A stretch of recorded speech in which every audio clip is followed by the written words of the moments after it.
he gets more and more upset and more angry, and then Luke Skywalker gets his lightsaber and tries to kill the Emperor. Now, would it have been good for Luke to kill the Emperor? At that moment, according to the movie, he would have become a Sith Lord the minute he kills the Emperor.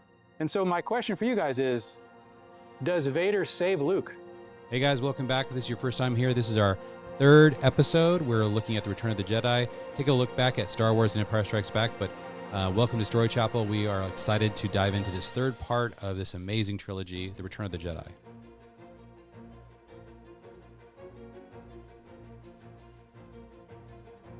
Okay, so Return of the Jedi, we get all four of these settings. We're back on Tatooine. This is the forest moon of Endor. So we've got desert, we've got the redwood forest or something, California. I don't know where they shot that. Outer space. And then we spent a lot of time in this sort of chamber where the Emperor is at. And the story starts with Han Solo being frozen in carbonite and his friends risking everything to rescue him. I think the real theme that he's trying to go at here is he's trying to answer this question. If you risk everything for your friends when you need it most, will your friends risk everything for you? I think he's trying to answer that question, because who's Han Solo in the movies? Every movie, he's risking his life for his friends, right? He says, I'm not gonna help with this blowing up the Death Star. And the last minute he shows up. He says, I'm gonna leave. I need to pay off Jabba the Hutt. But then he finds out Luke Skywalker is frozen somewhere in the frozen wasteland. So he risks his whole life to rescue. And so Han Solo is constantly risking everything for his friends. And now he needs his friends to rescue him from an impossible situation. And the only way they're gonna do this is they have to all risk their lives together to save Han Solo. So that's part of the theme of what this is exploring. And if you look at the movie and how this chapter of the movie plays out, what's the answer to this question? What does the movie tell you? It says that if you risk everything for your friends, they're going to risk everything for you. It's a very, very hopeful story, if this is true. So the way, of course, they rescue Han Solo is Luke Skywalker is all of a sudden really powerful at the beginning of this movie, right? He's able to walk into Jabba's palace, totally fearless, choking people out left and right, controlling people's minds, getting before Jabba, demanding that he bargain with him to rescue Han Solo. And there's a question that we're all asking, and that the movie is really trying to tease out, and that is, when does Luke, is he a Jedi? Now, in the movie, at this point in the movie, does Luke think he's a Jedi? Yeah, so he calls himself a Jedi Master. He tells Jabba he's a Jedi. Do you guys remember? So he gets there, his counselor says to Jabba, he's no Jedi. So there's like this weird tension. And what's the truth? Is Luke Skywalker a Jedi? Like, who would be able to tell him he's a Jedi? Yoda says he's not a Jedi. So he gets there, and one of the things that Yoda says to Luke is, after I'm gone, the last of the Jedi will you be? And then Luke's like it filled up his heart, and he's like, so I am a Jedi. And then he says, not yet. It's like dangling this thing. One thing remains, Vader. You must confront Vader. Then, only then, a Jedi will you be, and confront him you will. So he's not a Jedi. He's calling himself a Jedi, but Yoda says, not yet. So the question is, okay, then at what point in the movie does Luke become a Jedi? So there's a moment where he has, his fight with Vader, defeats Vader, and immediately he turns to the Emperor and throws his lightsaber, and he says, I am a Jedi, like my father before me. This was the moment, I think, where he's like, I am a Jedi. So I think one of the things I'm trying to understand from this movie is George Lucas is presenting an idea that I think we need to grapple with. And that is it worthwhile to sacrifice your life to get a very specific identity that requires great achievement to attain? Does that make sense? That's a question actually we all have to answer. And so this is what poor Luke Skywalker had to engage in to get his identity. What do you guys think? Is it worth it to pursue achievement identities? How do you think about this? I think it's actually a really, really deep question. Luke wanted it, but it was his destiny to become a Jedi. And what Yoda said is, if you go down the dark path forever, will it dominate your destiny? So it will shift your destiny. If you stay on this path, you will eventually achieve the identity of Jedi. If you embrace the dark side, then your destiny will shift and you will forever be going after that other identity. But I think this is a really interesting theme, because I think today, when you're growing up, I think one of the questions you all have to ask is, do I want to sacrifice my life to achieve some very difficult identity? And I think that George Lucas is saying, this could be really valuable. Like going after and getting this identity, it pushed Luke to heights he otherwise would not have achieved. Like there are things that he would not have done if this identity wasn't a part of it. And so all the training and all the risk and all the pain is rooted in the pursuit of this very specific achievement-based identity. I think these can be really dangerous, but I think they can also be really amazing. I thought that's a really interesting theme that all through the movie, you're trying to figure out, is Luke a Jedi? The next question this tries to answer is, how far should you go to rescue your father? Now, a lot of times when we think about this question, one of the things I love about the fact that this is a fantasy is that father here represents something much bigger. And there's a big question that we all are trying to answer in our lives, and that is, how do you live your life? Do you try to create like a new world for the future, or do you restore things from the past? There's actually a movie that I think illustrates this really well, and it's this movie. There's a very weird thing that happens in the movie Pinocchio, okay? So someday we'll probably do Pinocchio, and we'll go deeper into this, but one of the weird moments in Pinocchio is, there's one thing that Disney's obsessed with, at this time especially, is the story, having a really powerful story. So he just completed Snow White, and then he made Pinocchio. And when he made Pinocchio, the way that the plot goes is this puppet who's become animated, he goes to this place called Pleasure Island, right? Where he's tempted to indulge in his impulsive desires and just become a donkey, right? And everybody's turning into a donkey. When he escapes from Pleasure Island and gets to his home, it's like he suddenly discovers your dad has gone fishing and was swallowed by a whale, as if that's normal, right? It's like one of the weirdest transitions in a movie I've ever seen. Like he's basically gone and he comes back and of course, his father is in the belly of a whale, because that's really important, that you rescue your father. So where did this come from? And what people have noticed is that there is like in Greek mythology, Roman mythology, Mayan mythology, Sumerian mythology, all of them have a story of rescuing your father from the underworld. So this is a constant theme of myths, that one of the steps you have to go through in your growth is you have to rescue your father from the belly of the beast or from the underworld. Like it's a constant part. So why is this such a thing? Like what does it represent? I think everything about the past is exemplified by the father. Like your life you can build something totally into the future, but the fact is most of the valuable things that you and I see in the world have been created by our forefathers, right? They've been created by previous generations. And most of us will spend our lives restoring things that our fathers have built. Like we might occasionally build something new, but most of what we do in our lives is actually restoring the past. And I believe that this sort of idea is invested in this idea, like that your job is to rescue your father. Like everybody has that job, and that can look very different depending on what the father represents. Does that make sense? Like we're designed to rescue things that have kind of got off the rails in the past, and a lot of what we're going to do is spend our lives trying to rescue our father from the underworld or from the whale. And what happens in these stories is there is something really weird about this story, because why is Luke so obsessed with rescuing his dad? Like, your dad has chosen to be a Sith Lord from the dark side. It might be time to let him go, right?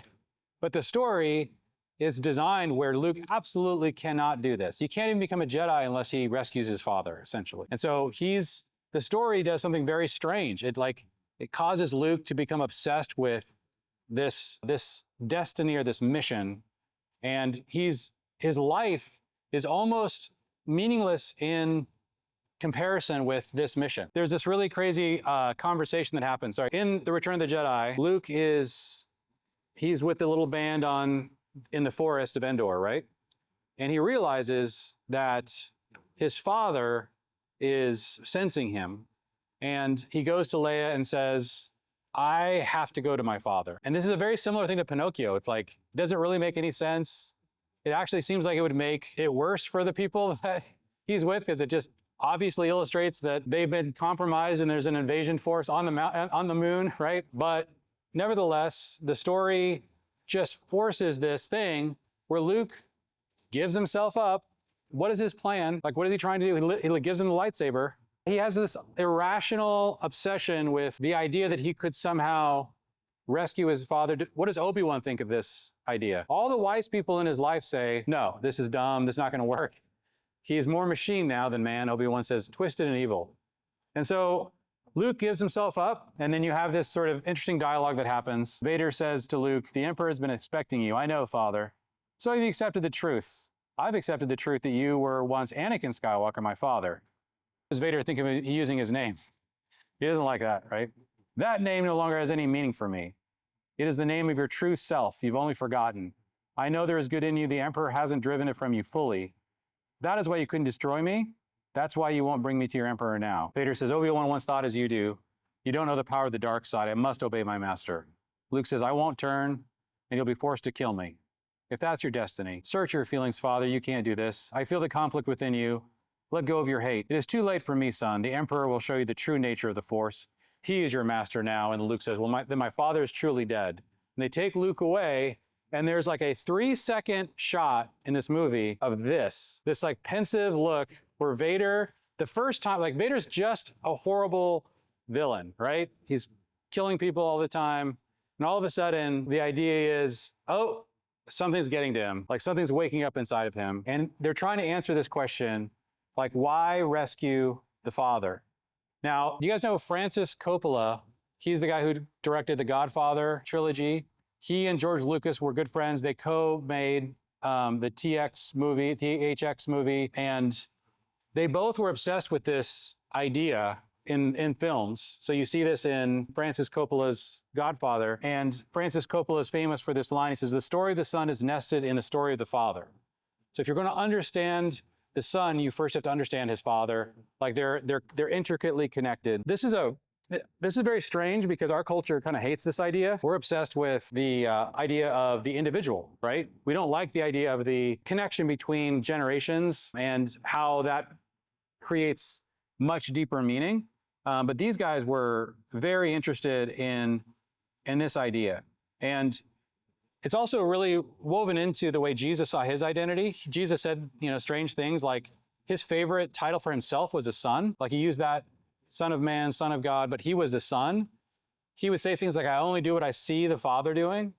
Like he saw his story as nested inside of his father. And I think there's something really extremely profound about this idea that is being hidden from us, or we don't really understand how connected generations are to each other. And wow, he goes so deep into this in this story. So much so that you have this crazy galactic battle going on, right? When Luke gets to the Emperor, and it's always cutting between what seems like the most epic battle in the world, and then to this like family squabble going on in one of the rooms inside the Death Star.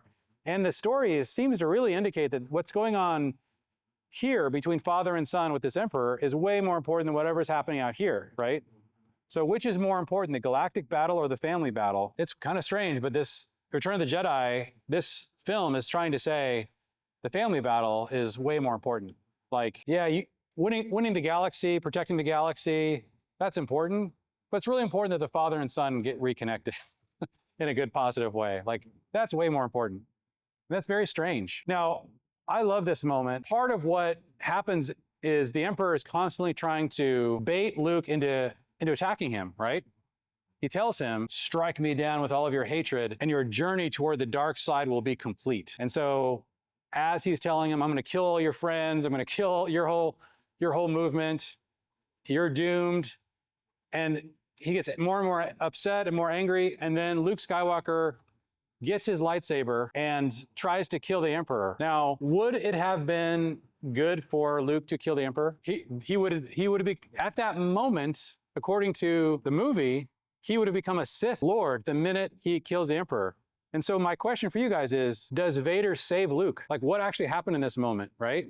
Such a cool moment where he like grabs the lightsaber, swings it, and his father stops him from killing the Emperor and completing his journey. This was Vader's whole vision. He says this in Empire Strikes Back. The Emperor sees you killing him. And once you do, we'll rule the galaxy as father and son. But he knows something's happening. I think it's a really complicated moment. But Vader stops him from killing the Emperor. How important are these family stories? Like, and this is something that for me has been like a constant question. The Bible seems to indicate this is a big deal. Here's one of my favorite portraits of a lovely family of Anakin Skywalker. We've got Padme and in the 1970s. So one of the things that is really interesting to me is in Genesis 12:3, when God tells Abraham he's going to save the world, he doesn't say, I'm going to save all the individuals of the world. He says he's going to save all the families of the world. Through you, all the families of the world will be blessed. That there's actually a fight going on to save family lines. And then when Jesus comes and the Holy Spirit comes and acts, who gets saved in Acts? Do you guys ever notice how salvations occur in Acts? What's unusual about the salvations in Acts? They're households. It's like this is happening. God's rescuing families. And one of the weirdest things that happens is in 1 Corinthians 15, when Paul's making an argument for the resurrection, he says, of course we are going to rise from the dead because you guys, you get baptized for the dead. And if you're getting baptized from the dead and there is no resurrection, why would you guys be getting baptized for the dead? Now, that's a very, very weird verse. It's the only time in the whole Bible this is described.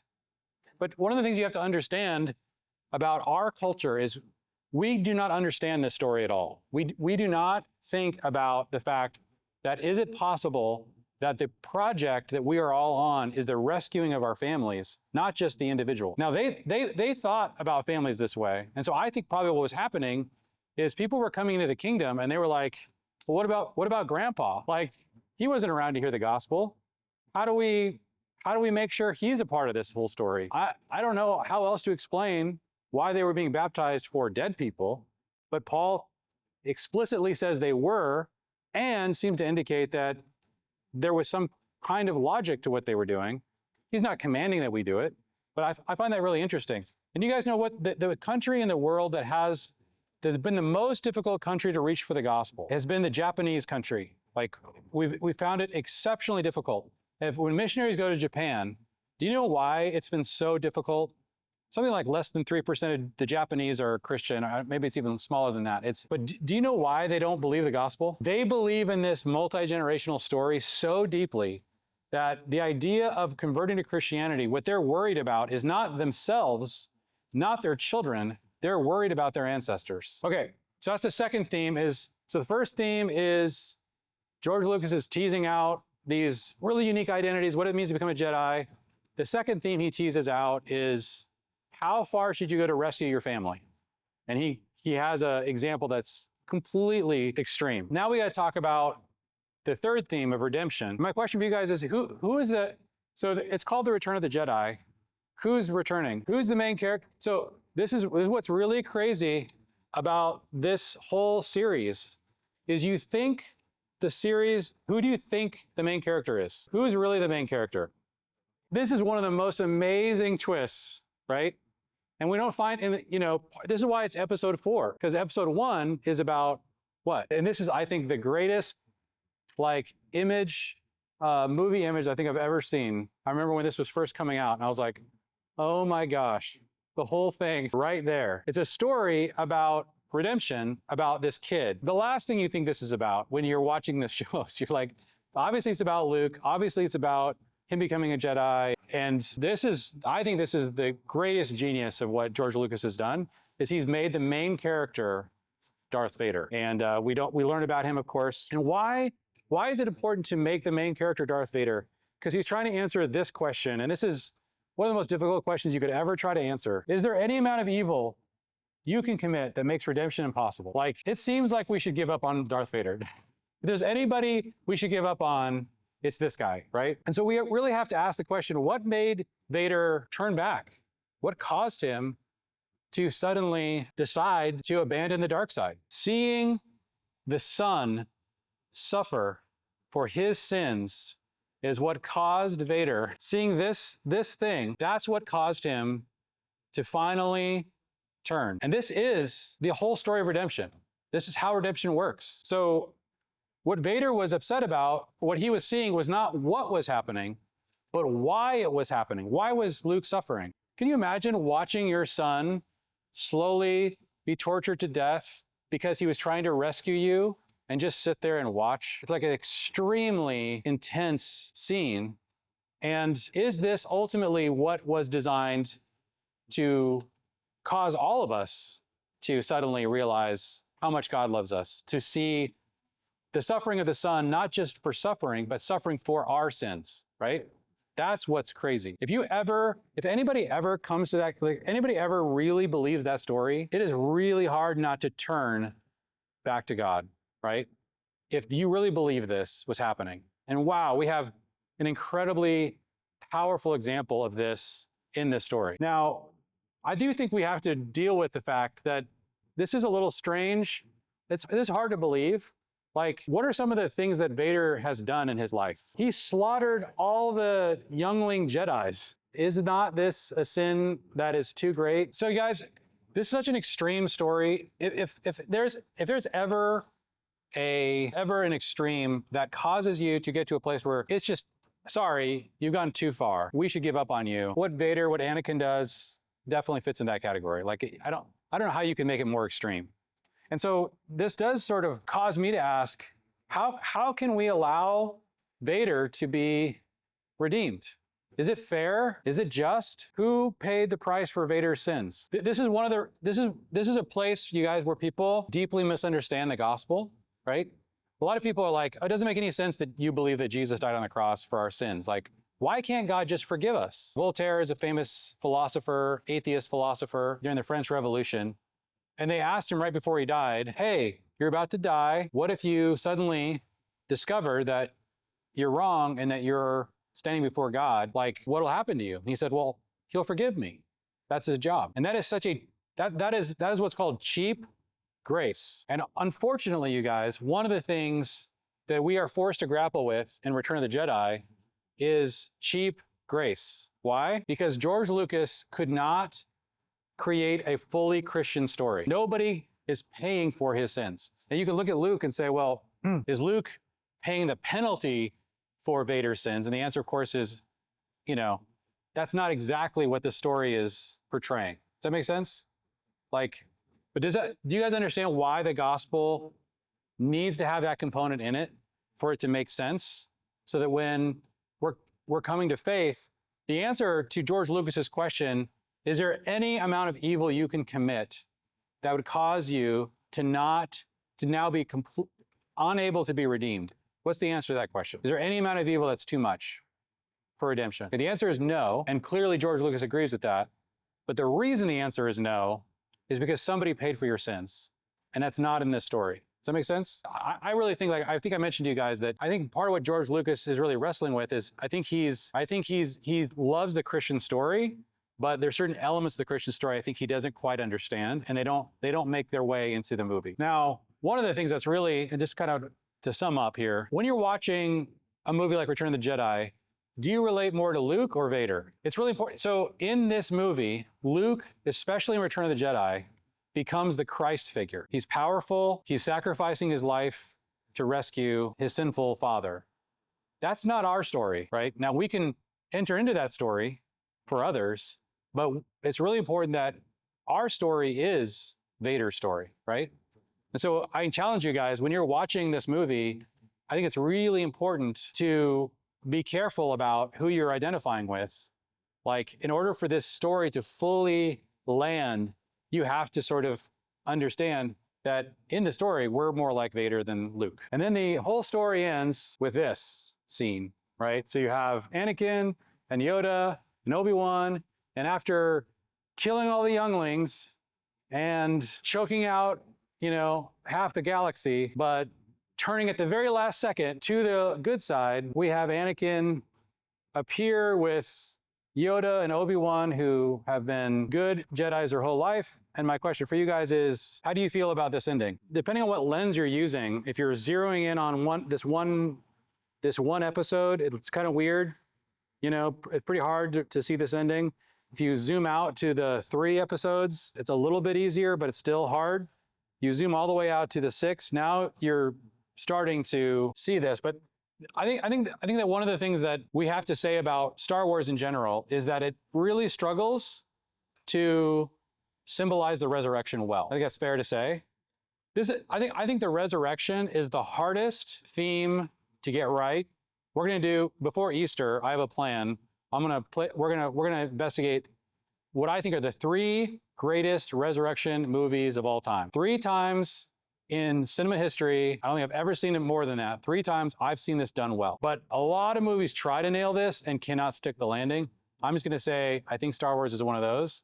It tried, it needed to try. Like, the resurrection is actually a critical part of the story. You can't stop with the crucifixion. There has to be something after you've given your life. But I think that George Lucas and all of his Buddhist Christian worldview could not quite figure out how to make this really work.